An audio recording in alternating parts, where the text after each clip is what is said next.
Bonjour les amis, comment allez-vous? Ça va bien?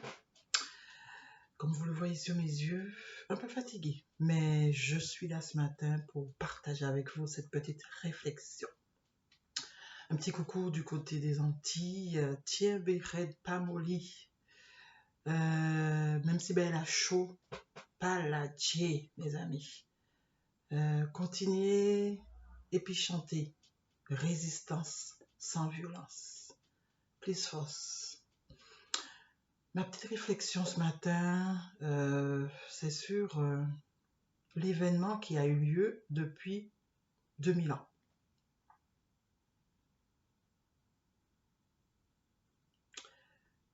La mort de Jésus. Pour comprendre cet événement, s'il a vraiment eu lieu, il faut retourner dans l'Ancien Testament.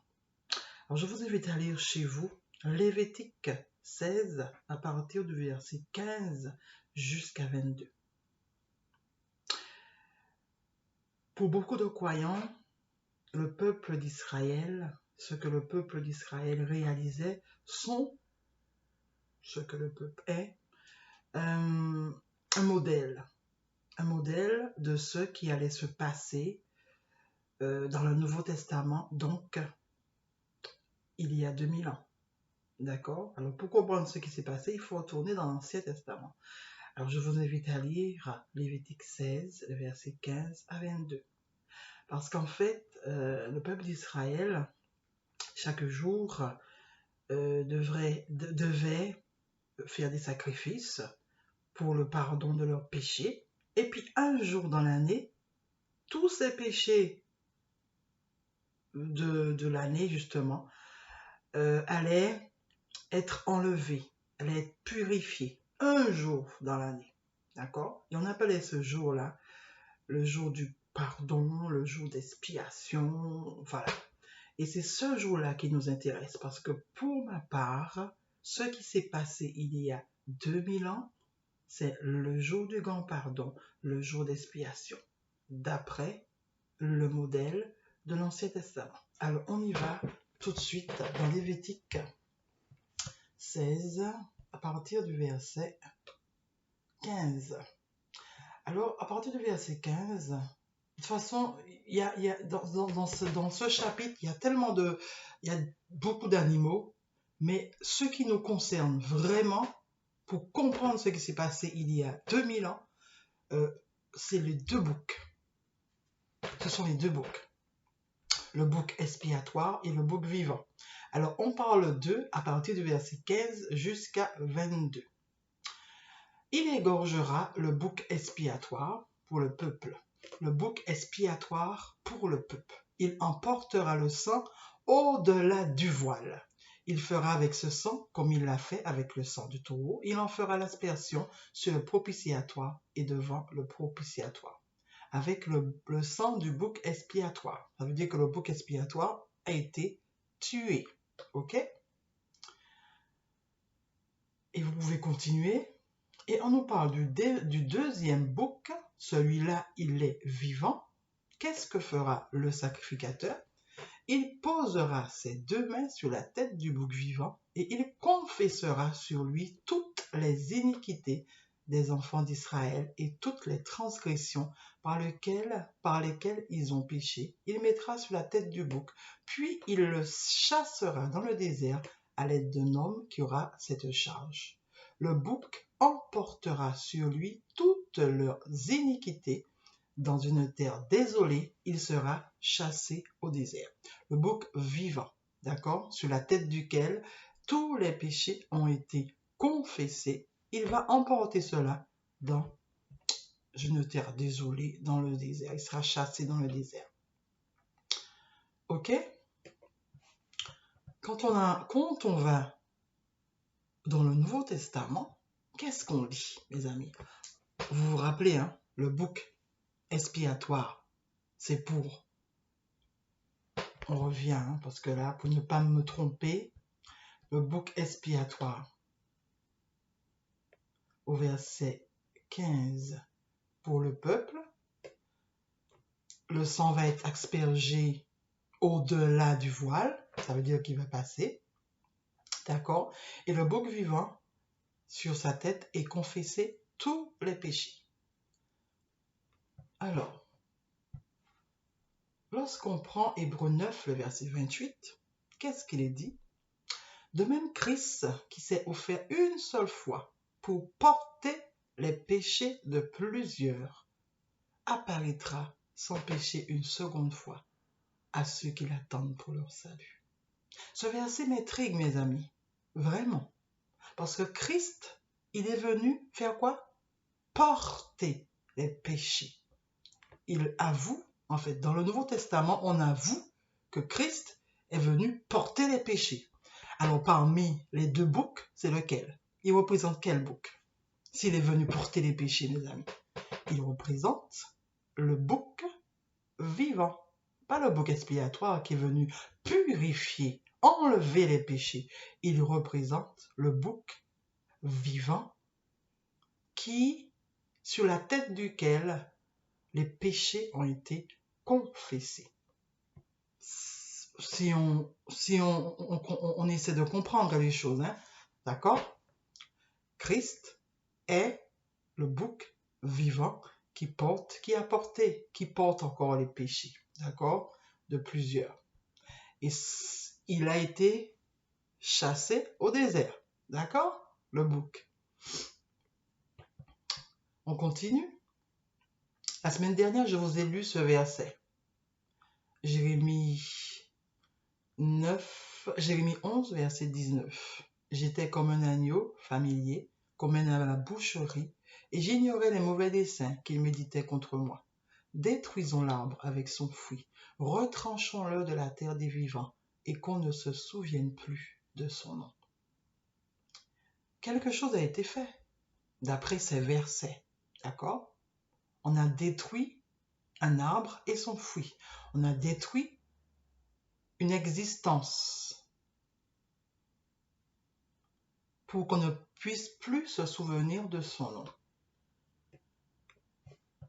L'Ancien Testament nous dit que le grand jour de l'expiation, il y avait deux boucs, le bouc expiatoire et le bouc vivant. Christ dit qu'il est là pour porter les péchés. Il est venu il y a plus de 2000 ans, enfin il y a 2000 ans, pour porter les péchés. Pas pour purifier, hein, pour porter les péchés. D'accord? Alors, qui est le bouc expiatoire qui nous a purifiés? Qui est-il? Quel est ce nom? Quelle est cette histoire qu'on ne nous a pas révélée, qu'on a enlevée peut-être? Qui est ce nom qu'on a voulu, qu'on a retranché de l'histoire? Qui est ce nom? Parce que le jour d'expiation, ces deux boucs devaient être là. Et pourtant, on nous parle d'un seul nom, un seul bouc, le bouc vivant, celui qui a porté les péchés. Le jour d'expiation s'est bien déroulé il y a 2000 ans, mes amis. Parce que, qu'est-ce qui s'est passé le jour de la mort? Ce qu'on nous raconte, hein, le jour de la mort, qu'est-ce qui s'est passé? Le voile du temple se déchira par le milieu. Ça veut dire que ce qui s'est passé ce jour-là, le sang, la purification a été au-delà du voile, puisque le voile s'est déchiré en deux. Ça veut dire que ce qui s'est passé ce jour-là, il y a une purification aussi. Il y a eu la purification et il y a eu aussi la confession, puisque Christ dit, il est venu pour porter les péchés. Ça veut dire quoi? Eh bien, ce même jour, mes amis, une confession a été faite sur la tête du bouc, mes amis. Un jugement a été fait, un jugement a été prononcé ce jour-là, mes amis. Il n'y a pas juste eu une purification, mais il y a eu un jugement. Les deux ont été faits ce jour-là. Purification et jugement. Par rapport à ce qui est écrit, mes amis. Que je résume et que je dis, par rapport à ce Celui qui donne la vie m'a permis de comprendre ce jour-là, mes amis, d'après ce qui est écrit, si la parole de Dieu est vérité, l'Ancien Testament nous dit comment ça devait se passer, et le Nouveau Testament doit confirmer ce qui doit se passer. Le même jour, les deux doivent se faire, purification et confession. Il y a un bouc pour la purification et il y a un bouc pour la confession. Christ dit, il est venu pour porter les péchés. Il n'est pas venu pour purifier, il est venu pour porter les péchés. Si tu es venu pour porter les péchés, ça veut dire que tu es le bouc vivant. Tu es le bouc dans le désert, sur une terre désolée. Quelle est cette terre désolée d'après vous? Quelle est cette terre désolée? Puisque le bouc, dans Lévitique 16, au verset 23, je crois, je cherche. 22, le bouc emportera sur lui toutes leurs iniquités dans une terre désolée. Il sera chassé dans le désert. Il y a plus de 2000 ans. Il y a 2000 ans, mes amis. Qui a été chassé du ciel? Il faut faire le lien, mes amis. Qui a été chassé du ciel? Un ange de lumière. D'accord? Un ange de lumière a été chassé du ciel, d'après la parole.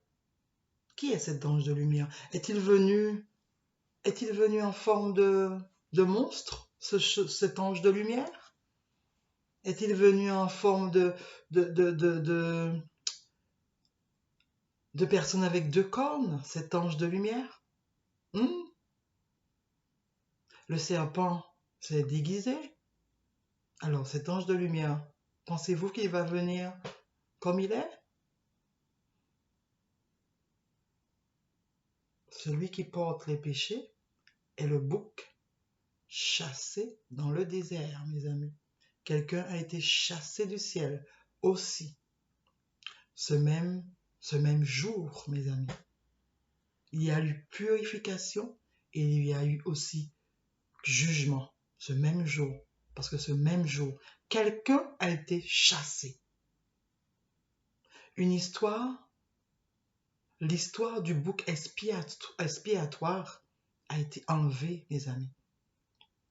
L'histoire du bouc expiatoire a été enlevée. Nous avons juste l'histoire du bouc vivant, du Dieu vivant. C'est pas par hasard. Les termes sont là. Les termes sont là, mes amis.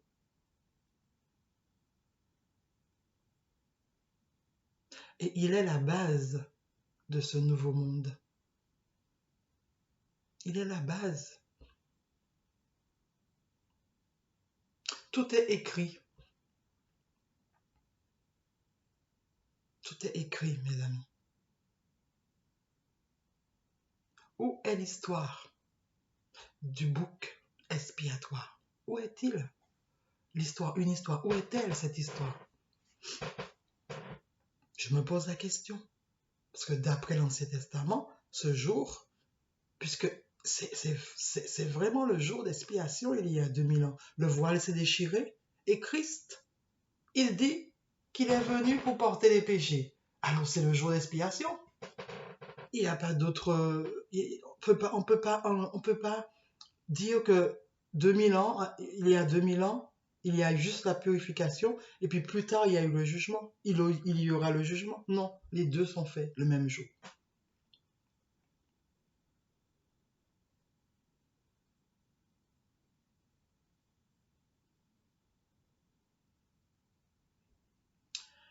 Voilà, mes amis, cette petite réflexion que je voulais partager avec vous.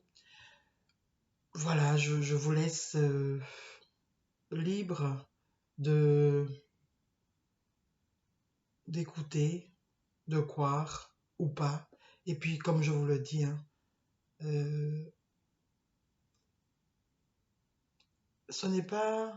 ne faut pas croire simplement. Il faut aussi communiquer avec celui qui est et qui donne la vie dans nos cœurs. Demandez-lui la vérité. Il vous donnera la vérité. Aujourd'hui, je n'ai plus peur de me poser les questions. Il y a des questions que nous devons affronter, faire un face-à-face avec cette parole de Dieu qui nous a été donnée par des hommes. Qui est ce Dieu? Qui est? Quelle est cette parole de Dieu? Quel est ce Dieu qu'on nous a donné? Est-ce que c'est celui qui nous a donné la vie? Il est temps de nous poser les questions, les bonnes questions. Et les réponses, je ne suis pas celle qui va vous donner les réponses. La réponse est en vous. Alors, posez les questions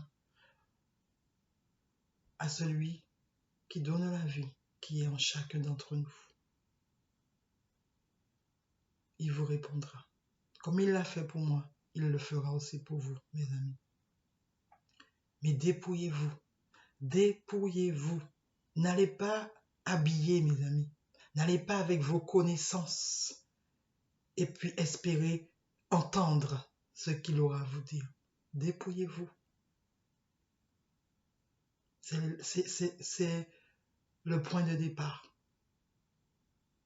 Se dépouiller, se déshabiller.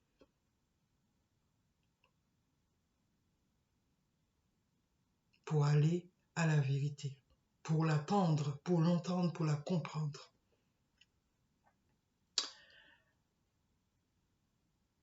Une belle journée à vous. Et puis, à bientôt. Bye bye.